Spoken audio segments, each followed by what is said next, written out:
Answer online YouTube channel. To get latest video, please subscribe this channel. Always remember, if we heat 1 kg of water by 1 degree Celsius in different temperature range than 14.5 degree Celsius to 15.5 degree Celsius, the amount of heat required will be slightly different. याचा meaning असा आहे की 1 kg water जे असेल त्या वॉटरचं 1 degree सेल्सिअसने temperature increase करायचे आणि ती टेम्परेचरची जी रेंज आहे ते डिफरंट असेल कुणापेक्षा 14.5 degree Celsius to 15.5 degree Celsius पेक्षा. तर त्यावेळेस आपल्याला लागणारी ही जी हीट आहे ही डिफरंट असेल का तर मग याआधी आपण बघितलं किलो कॅलरी जी हीट रिक्वायर्ड असते 1 किलो कॅलरी हीट कशासाठी तर 1 kg वॉटर हीट करण्यासाठी हीट केल्यानंतर त्याचं 1 डिग्री सेल्सिअस टेम्परेचर चेंज होतं कुठून तर कुठपर्यंत 14.5 टू 15.5 त्यालाच आपण काय म्हटलंय 1 किलो कॅलरी हीट. पण जर temperature 14.5 degree Celsius to 15.5 degree सेल्सिअसच्या व्यतिरिक्त टेम्परेचर असेल तर त्यावेळेस लागणारी जी हीट आहे ही डिफरंट असेल. It is therefore essential to define a specific temperature range while defining the unit of heat. त्यामुळे जेव्हा आपण हीटचं जे युनिट आहे ते डिफाईन करतो तेव्हा आपल्याला स्पेसिफिक टेम्परेचरची रेंज डिफाईन करणं महत्त्वाचं आहे. Calories and joule are related by following relation. याआधी आपण बघितलं SI युनिटमध्ये जूल ही युनिट वापरतात आणि त्याचप्रमाणे सीजेस याच्यामध्ये कॅलरी वापरतात. मग ह्या दोघांमधलं रिलेशन काय आहे 1 calorie is equal to 4.18 joule. हे लक्षात ठेवणं इसेन्शियल आहे. MCQ साठी विचारलं जाऊ शकतं 1 calorie is equal to 4.18 joule. Introduction to scientist. James Prescott Joule 1818 to 1889. He was the first person to show that the kinetic energy of tiny particles of matter appear as heat energy and also that energy can be converted from one form to another. James Prescott joule हे जे scientist आहे हे first person होते की त्यांनी tiny particle जे असतात मॅटरचे त्यामध्ये कायनेटिक एनर्जी शो केली आणि ही जी कायनेटिक एनर्जी आहे ती कशा प्रकारे आपल्याला दिसते तर हीट एनर्जीच्या फॉर्ममध्ये. आणि ही जी एनर्जी आहे त्याचप्रमाणे त्यांनी असं सांगितलं की एनर्जी ही जी आहे एका फॉर्ममधून दुसऱ्या फॉर्ममध्ये कन्वर्ट होते. Conversion of heat energy to work gives the first law of thermodynamics. मग ह्या हीटचे जे कन्वर्जन होतं जेव्हा वर्क घडतं तेव्हा मग त्यावरनं first law of thermodynamics state करण्यात आला. The unit of heat is called joule after him. आणि त्यानंतर हीटचं जे युनिट आहे ते जूल देण्यात आलं. आणि त्याचप्रमाणे आपण बघितलं आहे law of conservation of energy काय energy neither be created nor be destroy it convert one forms to another. ती कधीही डिस्ट्रॉय पण होत नाही आणि क्रिएट पण नाही होत. ती काय होते एका फॉर्ममधून दुसऱ्या फॉर्ममध्ये ट्रान्सफर होते. Next concept of heat specific heat capacity. Specific heat capacity म्हणजे काय ते बघण्यासाठी आपल्याला एक छोटीशी कृती दिलेली आहे. Try this. मटेरियलच आहे a tray with thick layer of wax. Tray घ्यायचा आहे त्याच्यावरती वॅक्सचं एक थिक लेअर असेल. Solid spheres of iron lead and copper of equal mass. 3 solid sphere घ्यायचे. एक स्पियर असेल आयर्नचा दुसरा लीडचा आणि तिसरा कॉपरचा आणि त्या तिघांचंही मास हे सेम पाहिजे. बर्नर और स्पिरिट लॅम्प. बर्नर किंवा स्पिरिट लॅम्प घ्यायचा आहे जेणेकरून आपण हीट प्रोव्हाइड करू शकू. लार्ज बीकर आणि लार्ज बीकर घेणार आहोत. Procedure. First, take 3 spheres of iron, copper and lead of equal masses.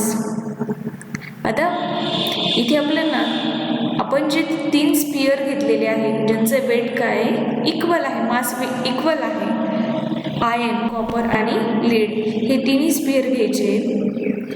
Put all the 3 spheres in boiling water in the beaker for some time. बीकरमध्ये उकळलेलं पाणी असेल, त्या उकळलेल्या पाण्यामध्ये ही तिन्ही स्पियर टाकायचे काही वेळासाठी. Then next, third, take the 3 sphere out of the water.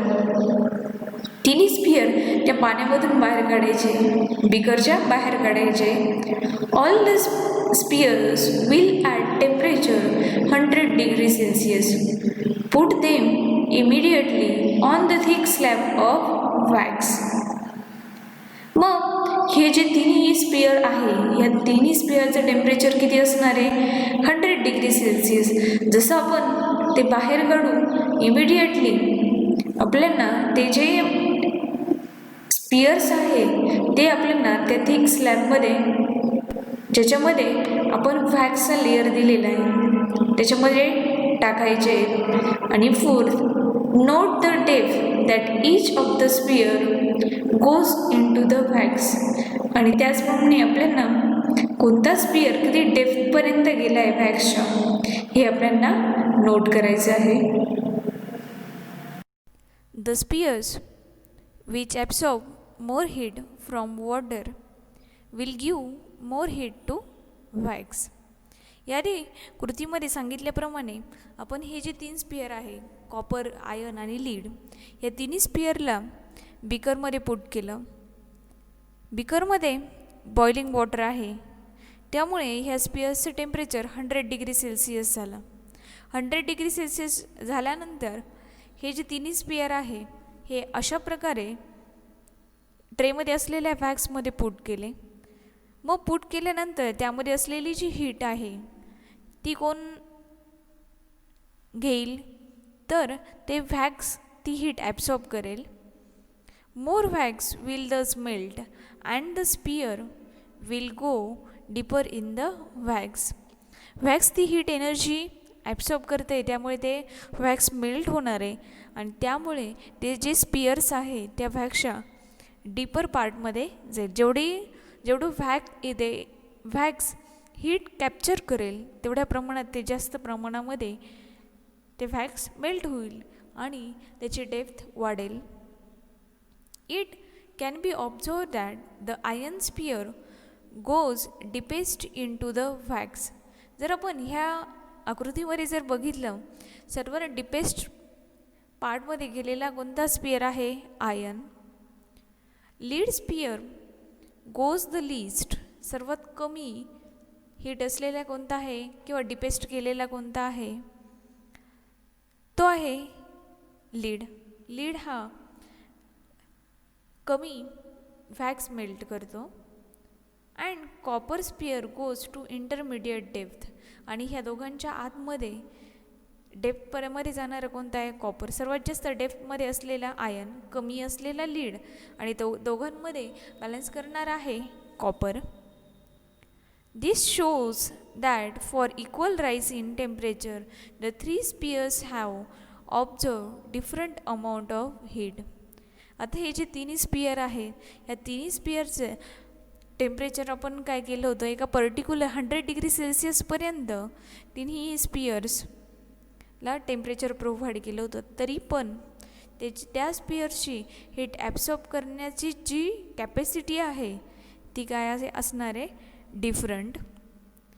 This means that the property which determine the amount of heat absorb by a sphere is different for the 3 sphere.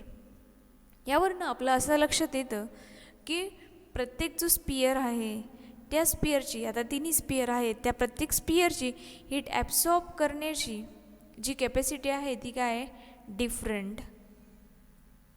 This property is called specific heat capacity. आणि प्रत्येकाची ही एक unique capacity आहे, तितक्या अमाऊंटमध्ये ती heat absorb करू शकतं, त्यालाच काय म्हटलं जातं, specific heat capacity.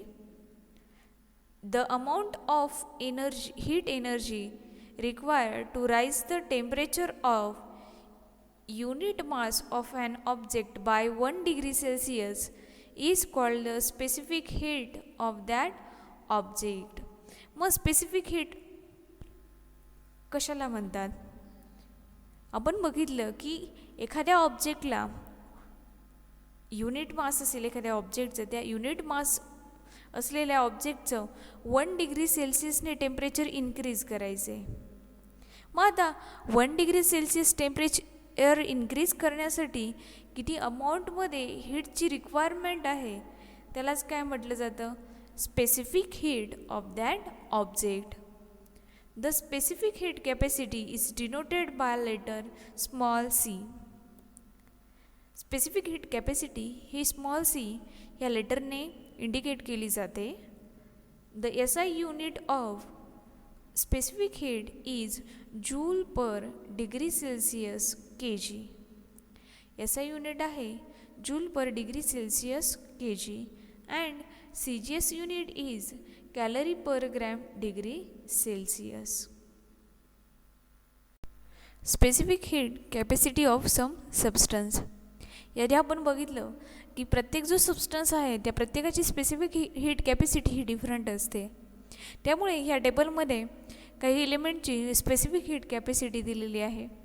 First water 1, paraffin 0.54, third kerosene 0.52, fourth aluminium 0.215, fifth iron 0.110, copper 0.095, silver 0.056, mercury 0.033. ह्या ज्या व्हॅल्यूज आहे ह्या व्हॅल्यूज आपल्याला जेव्हा आपण न्यूमरिकल सॉल्व करणार आहोत त्यावेळेस ह्या व्हॅल्यूचा उपयोग करावा लागेल. पण एक्झाममध्ये ह्या व्हॅल्यू गिव्हन दिल्या जातात. आता यामध्ये हा जर टेबल आपण ऑब्झर्व केला तर त्यामध्ये सर्वात जास्त स्पेसिफिक हीट जर कुणाची असेल तर ती आहे वॉटरची, आणि त्याचप्रमाणे सर्वात कमी स्पेसिफिक हीट कॅपॅसिटी ही मर्क्युरीची आहे, जी आहे 0.033.